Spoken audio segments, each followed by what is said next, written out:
रांची के मधुकम में जिस जमीन विवाद ने 12 परिवारों की जिंदगी हिला दी थी, उस मामले में अब झारखंड हाईकोर्ट का बड़ा फैसला आया है।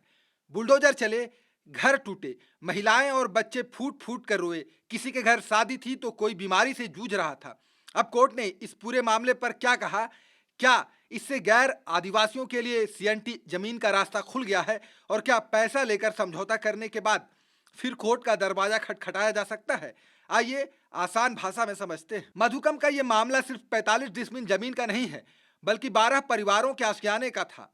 प्रशासन की कार्रवाई के दौरान कई घरों को नुकसान पहुंचा, कई परिवार बेघर हुए, महिलाएं और बच्चे रोते रहे। किसी के घर शादी की तैयारियां चल रही थी तो कोई इलाज के बीच अपने घर से बेदखल हो गया।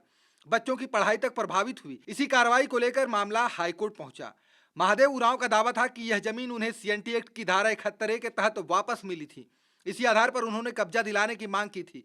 लेकिन अवमानना याचिका की सुनवाई के दौरान 12 परिवार अदालत पहुंचे और बताया कि 2019 और 2020 में महादेव उरांव ने उनसे अलग अलग समझौते किए थे और करीब 1 करोड़ 8 लाख रुपए भी लिए थे। हाईकोर्ट ने पाया कि इन समझौतों और पैसे लेन देन की जानकारी याचिका में नहीं दी गई। अदालत ने कहा कि अगर इतने महत्वपूर्ण तथ्य छिपाकर कोई आदेश लिया जाता है तो वह कानून की नजर में टिक नहीं सकता।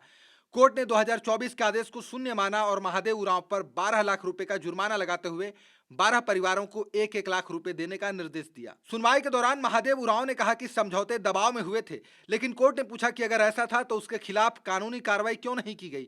अदालत ने हेहल के तत्कालीन सर्किल ऑफिसर को भी फटकार लगाई और कहा कि कोर्ट ने कहीं भी मकान तोड़ने का आदेश नहीं दिया था। अगर आदेश को लेकर कोई भ्रम था तो पहले अदालत से स्पष्टीकरण लेना चाहिए था। और अब सबसे बड़ा सवाल, क्या इस फैसले के बाद गैर आदिवासी सीएनटी जमीन खरीद सकेंगे? इसका जवाब नहीं है। हाईकोर्ट ने सीएनटी एक्ट में कोई बदलाव नहीं किया है।